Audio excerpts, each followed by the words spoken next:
one knight, one pawn, one rook, and checkmate. This pattern is called Vukovic mate. And in this video, I'm going to teach you how to play it and the different tactics that lead to it, so that you never miss it again in your own games. It's done with one rook, that is putting the king in check and preventing the king from going up. One knight, that prevents the king from escaping to the side, and one piece that protects the king so the king cannot capture it. You could have a king instead of the pawn. This works as well. Or you could even have like a bishop or a knight or any piece that you can imagine. But the two most common are the king and the pawn. And without further ado, let's jump into the first position. So this first position comes from one of my own games, and it's actually a nice story because I was not so familiar with this checkmate pattern, but I did a lot of research prior to this video, and in the couple of days between the research and the actual shooting of the videos at this moment, I got to play it twice in my own games, which to me shows that this really works. Going through these checkmate patterns one by one in a lot of details means you don't forget them afterwards. If you really focus on one pattern at a time rather than doing a bit of everything, you can really solidify your understanding. And I also saw it in 2 Grandmaster games that I was watching, so that was a lot in 2 days, 4 different times that I got to see it, which is quite a lot, and that's something I did not see before. So in this position my opponent checked me, and this is where I started already seeing the idea of what I was going to do. He went for this pawn. I bring my king up. I'm obviously winning. I don't need all of that, but this is a nice way to finish the game. Rook takes f4, and here comes rook to h2, which is a key move. I don't remember what move my opponent played, but he tried something, maybe this move, I don't remember. But I went and rook takes h7, check. The king only has one legal square, king to d8, and after king to c6, my opponent started thinking a little bit and then resigned, because there is no moves for his king, and no matter what he does, like even if it went rook to h4, I would have checkmate on the next move. And so this was for me relatively nice to bring the king all the way up the board to support the knight and the rook, and to come and checkmate the king.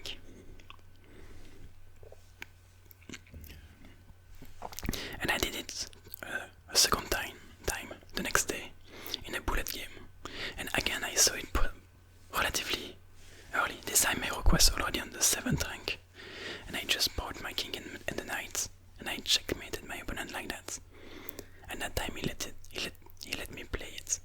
In this case he resigned one move on this move, so he did not actually let me play it, which is kind of a shame, but I still won the game, so that's nice. In this next position, we have again a checkmate in 2 moves, with knight to f6, check.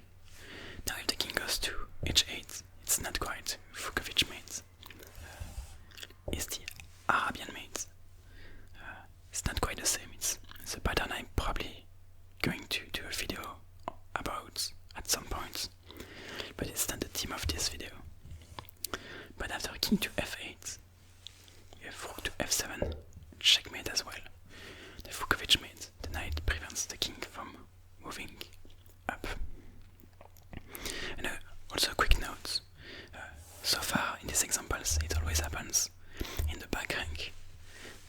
also happen on the side of the board, or even in the middle of the board, and I'm going to show you some examples of that later on in this video, so stay tuned. We did a mate in 2 on the previous position, and this time it's mate in 3, and we can see that we are down an exchange, but we have a very active rook on the 7th rank, and it's usually a big asset. We have knight to g7 check. If the king comes to f8, it's rook to c8 checkmate. Well,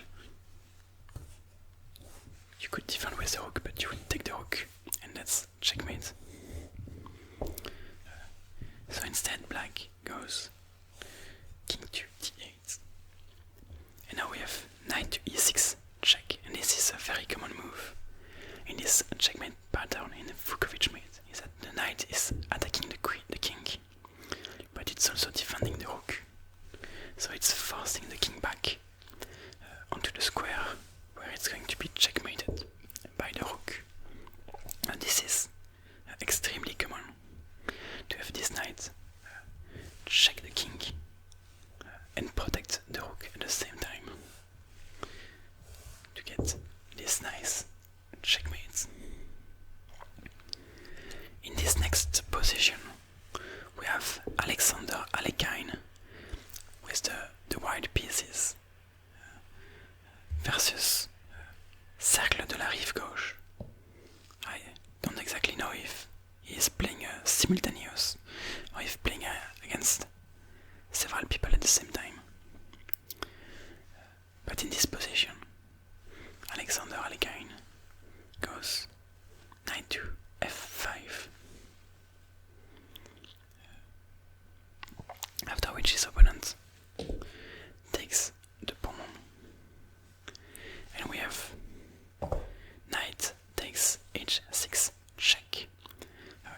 It's also defending the rook, but the rook was already defended by the pawn, forcing the king to h8, where it is checkmated by the rook, defended by the pawn.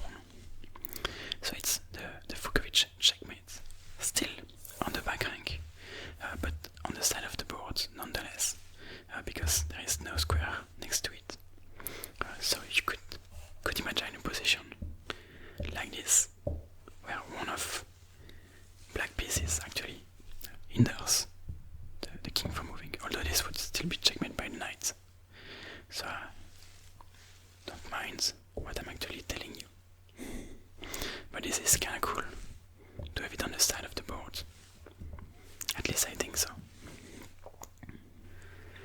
This time we have Boris Spassky with the white pieces versus Larsen with the black pieces.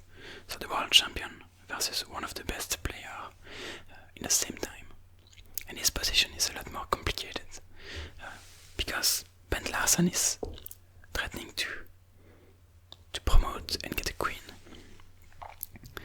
So Spassky plays e6, threatening mate in 1 with a Vukovic checkmate. So Larsen cannot allow that, so he takes on d5 with check. We have king to h6. He is again threatening rook to f7 checkmate. So Larsen has to find something to do. And what he plays is bishop to h5, thinking that if the king takes, he can promote and win the game. Except he did not account for e7 check, defended by the pawn. The king has only one legal square. And let me grab my queen, because we have e8 equals queen check. It's not quite checkmate, and the game is not quite over, because king takes. If you let Larsen promote, it's still winning, but it's somewhat difficult. But there is queen to e4,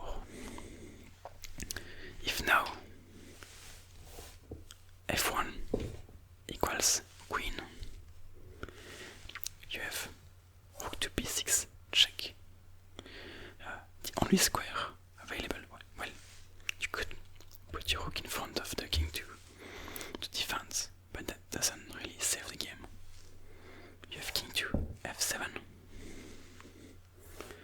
queen to e6 check, forcing again the king onto its only square on f8, and you have rook to b8 check, and it's going to be checkmate after you sacrifice the rook and the bishop for a nice little checkmate. So you see in this game, it's only the threat of going to checkmate using the Vukovic mate that is enough to win the game. Because if you are threatening it, you can also win time and maybe fork something else. So he threatened to checkmate in one. So Larsen was forced to respond, and that's what allowed Spassky to win the game. This time we have a game between Gueci with the white pieces and Aline Balaian with the black pieces. We are two lesser known players, but they still had an interesting game. It's black to play, and the player with black wins rook to g2 check, forcing the king on h4 because the knight controls h3. I know if you have been following this video, I hope you can tell me what the move is.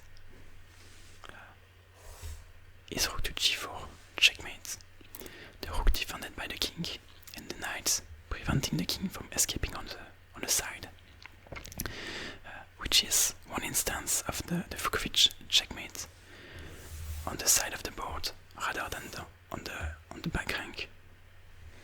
So it's pretty nice, and it does happen quite a lot, I would say, even if it's more common to see it on the back rank. We have another game played by two lesser known players, but still an interesting case of the Vukovic mate. It's black to play. Feel free to pause the video if you want to check it, to find the move by yourself. The move is rook g2 check. If the king goes to h1, there is knight to f2 checkmate, which is a nice move. So instead we have king to e1, when we now have f1, knight to e3 check, forcing the king on e1, and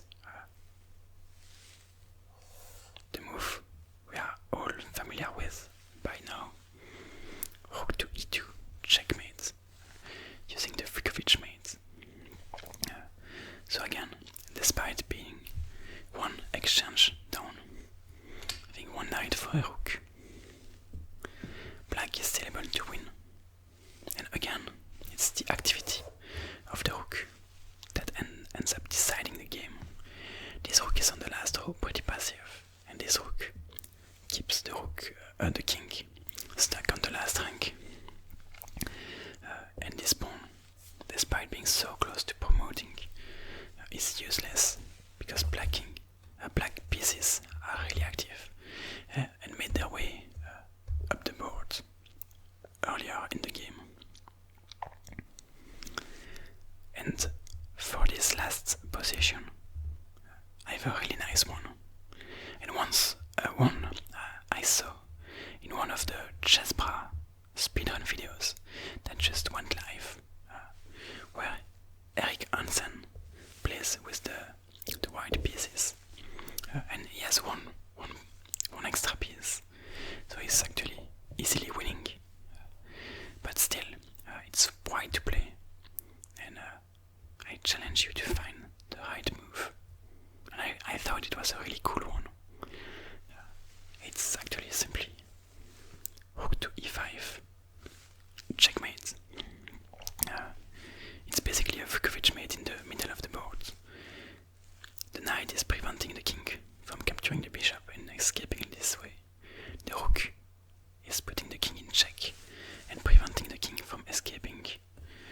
this way, and the king cannot escape backwards because of the rook, or to g4 because there is its own bishop in the way. So this is uncommon. This is not something that you see a lot, but it's still a very nice one. At least one I thought was really stylish, and when I saw it, I immediately thought I need to show it to you as well in the video, because it's a very nice instance of a Vukovic mate in the middle of the board, which is clearly not something that you see a lot. Rook to e5, checkmate. So if you made it all the way to this point in the video, this is actually the second video in my checkmate pattern series. So if you want to check it out, I believe it will be down here. The Bodan's mate with two bishops. And let me know if there is a specific